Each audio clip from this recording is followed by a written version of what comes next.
একটা বাড়িতে একটা বাচ্চা থাকলে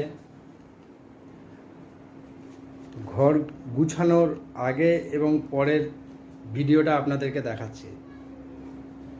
দেখুন, পরিষ্কার ঘর, সুন্দর গোছানো, ওর মা সুন্দর করেই গুছিয়ে রেখেছে, যে যার জিনিস সব সেই জায়গায় আছে।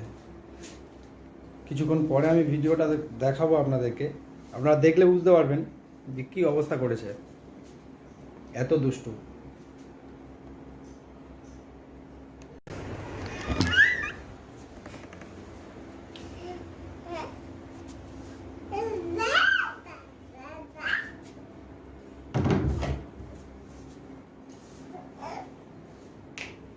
বাড়িতে একটা বেবি থাকলে